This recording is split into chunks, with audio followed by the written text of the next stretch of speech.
I had a prior commitment with my mom, so my husband handed me $20 from his wallet unexpectedly. Caught off guard by this turn of events, I could only stare blankly as he drove away, leaving his wife in labor to prioritize picking up his own mother for her lessons. Even though his mother had consistently belittled me in the past, I tolerated it for the sake of our unborn child. But in that moment, I realized that someone who neglects their child like this doesn't deserve to be a parent. Despite the increasing pain, I decided to face childbirth alone. My name is Catherine. I married my husband Bob right after graduating from college.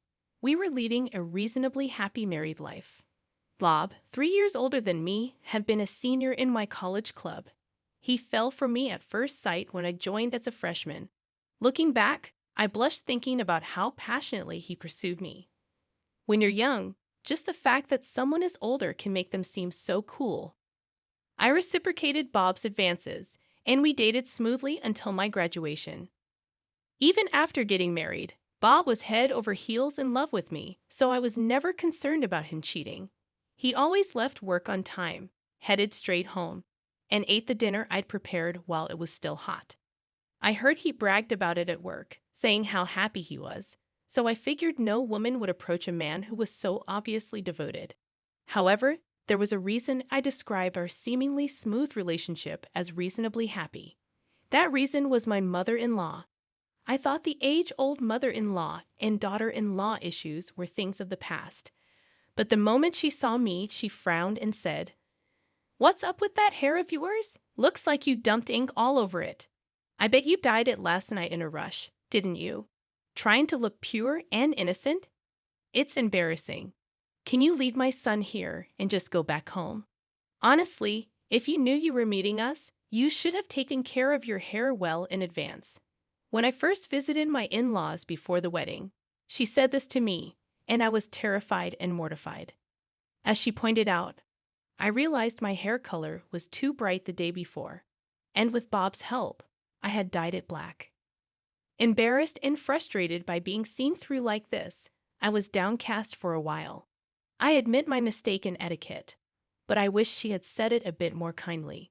Being separated from Bob because of my hair color and virtually being kicked out of my in-laws' home on my first visit, Bob called me later and said, "I think Mom was just nervous and came off a bit harsh. She really does like you. Don't worry. She's on board with our marriage and wants you to visit again." At that moment, I was pretty irritated by Bob's nonchalant tone. She insulted me in front of him, he didn't stop her, and now he seemed to be defending her.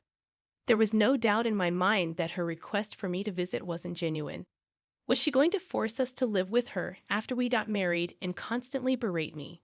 However, when I finally took the step to marry Bob, my mother-in-law made no such suggestion. I was relieved, but it was short-lived as she started frequently calling Bob to her home. He's finally done with college, out of state, and got a job back home, and then he gets married all of a sudden. I've been so lonely.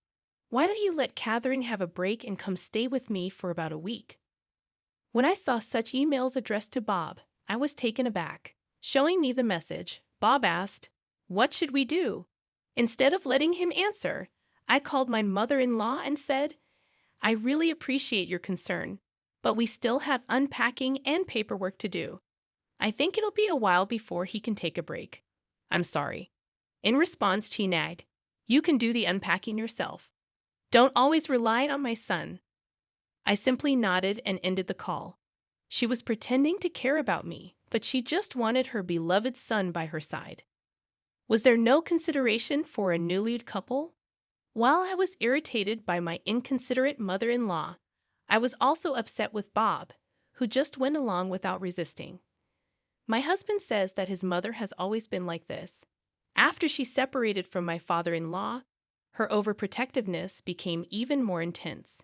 When my husband decided to go to college, she cried and tried to stop him. He somehow convinced her and went on to study. But apparently, they used to communicate via email or phone calls almost every night. He always trusted his mother, who raised him as a single mom, from what I've heard. Their relationship had always been strong, which I respected. It's admirable that he's devoted to his mother, but they're both adults, so there should be some appropriate boundaries. That being said, this has been their norm, and I understand that it's not right to judge another family's dynamics. If it weren't for this, my husband is great with housework and is sincere at his job. I even tried to be understanding for a while. However, it didn't take long for me to question their closeness. One weekend, my usually late sleeping husband woke up earlier than I did and started preparing to go out. I asked, "Did you have plans to go somewhere today?" To which he replied, "I'm going shopping with Mom, Catherine. You can keep sleeping." That was totally unexpected. Apparently, she wanted to buy some clothes and wanted his opinion, so she asked him to accompany her. This upset me, but I tried to keep calm and said, "Today's our day off together after a long time. Why don't we do something?" But he shook his head, saying, "I'd like to, but I promised Mom first, and she seems to be waiting for me outside." I was taken aback and rushed to the entrance in my pajamas. Looking through the window, I saw my mother-in-law's bright red car parked outside. Noticing my gaze, she stepped out of the car, smiling slyly, and said, "Bob, you're taking too long." "Oh, Catherine, still sleeping at this hour even though you're a stay-at-home wife. That's pretty lazy of you. Should I get you an alarm clock as a gift?" With her lips as red as her car, she laughed out loud, then lovingly took my husband's hand and led him to the passenger seat. I was dumbstruck, watching their intimate interaction, and could only watch as they drove away cheerfully. After this incident, I started noticing changes in my husband.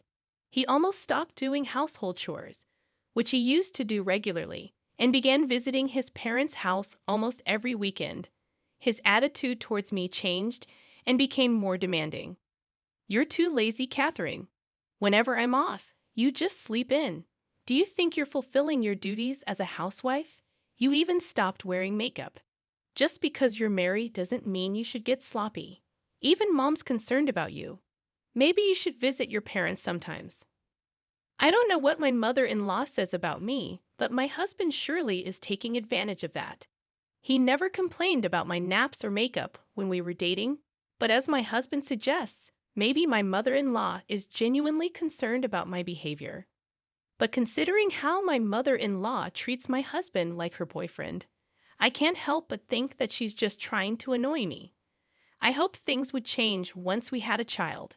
Not long after, I started having doubts about my husband.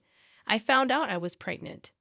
My husband was ecstatic, his eyes shining with joy, as he held my hand, promising that we would face this pregnancy together. However, my mother-in-law's harassment only intensified. She would call my husband for trivial things like shopping, going to the doctor, or cleaning her house, leaving me, pregnant, all by myself. I tried explaining to my husband that her actions had a malicious intent towards me, but it backfired. Suddenly furious, he said, "Every time we meet, Mom talks about you, saying you should go to your parents or take some time for yourself. Getting mad like this will affect our baby. Just accept Mom's care and concern." From then on, he often left me alone.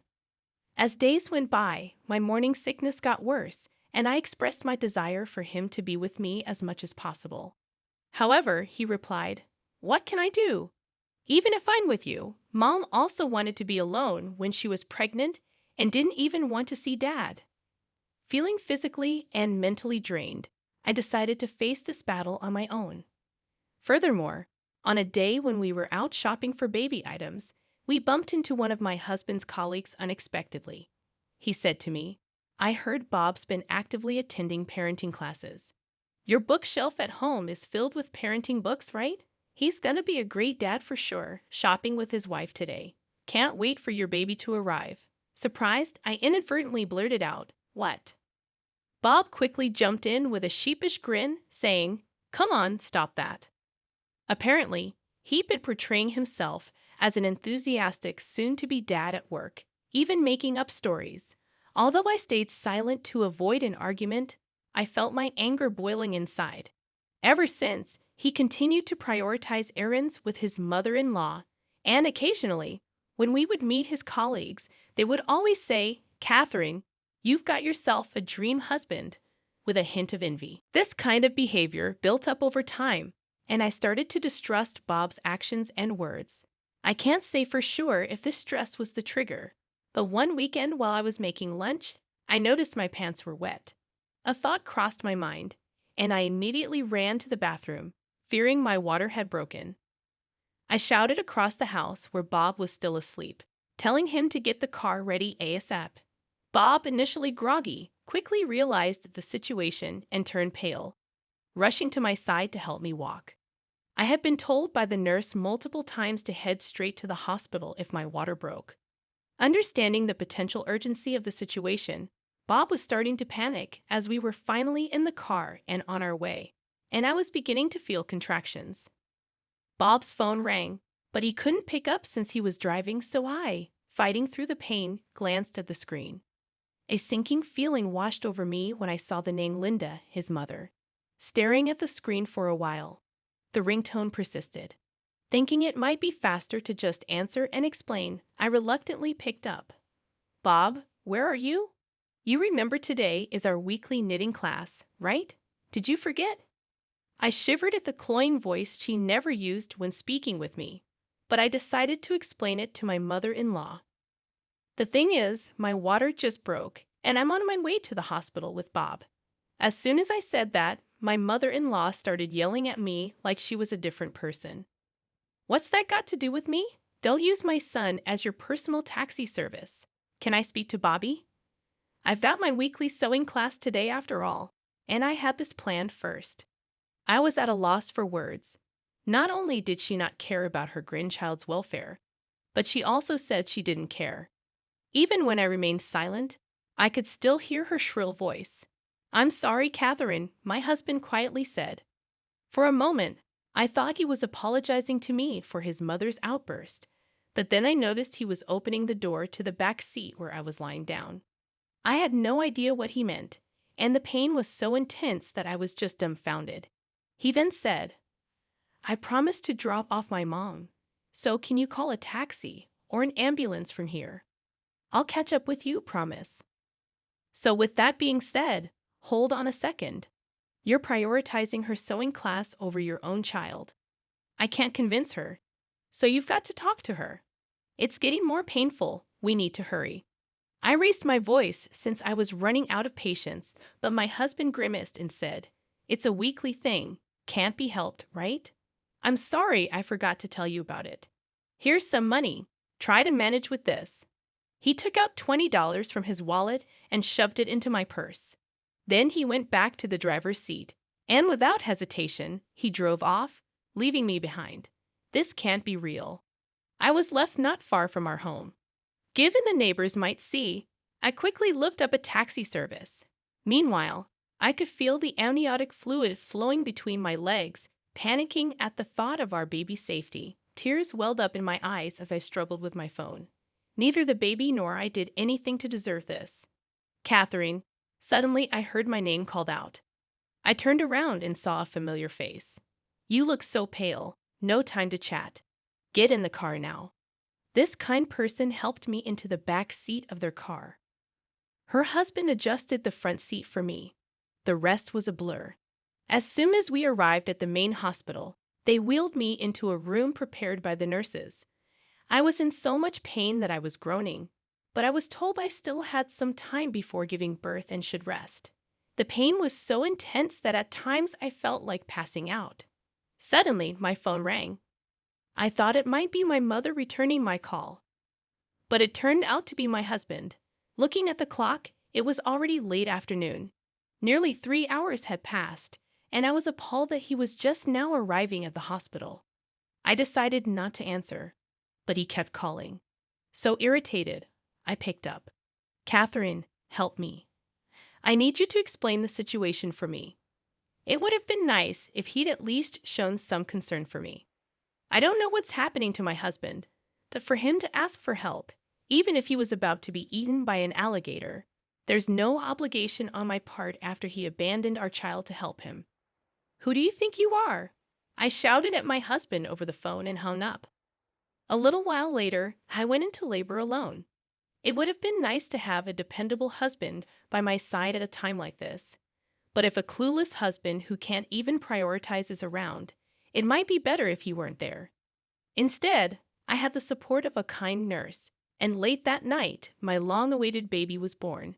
Both the baby and I were safe after the birth, and I was so exhausted that I fell asleep right away. The first thing the next morning, the nurse came into my room and told me that my husband had arrived. Apparently, he had come right after the birth, but since I was in such a deep sleep, the nurse kindly sent him away. Honestly, I thought I'd never want to see him again. But when he entered the room looking all gaunt, I couldn't help but ask what had happened. The previous day, the neighborly older lady who had always gotten along with me picked me up when I was in distress and took me to the hospital.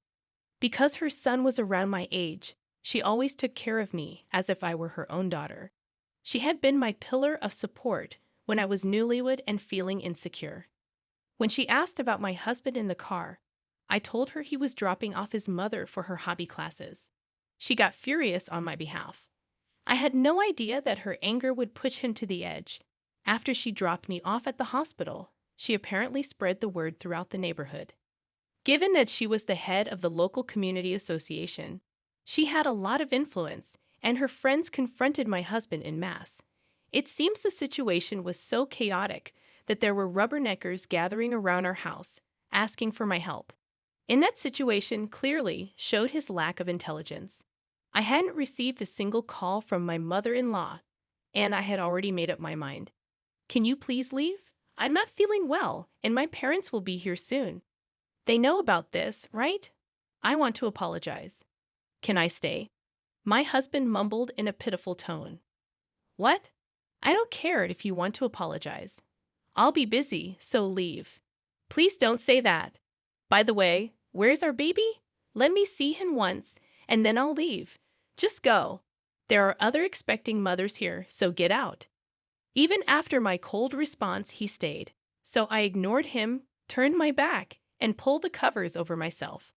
Hey, I'm sorry. Can you at least call my mom? I want to send her a picture of the baby. Should I call a nurse? My husband reached out and shook me. I couldn't stand it anymore and was about to push him away when, "What are you doing? Don't touch her." My parents had just entered the room.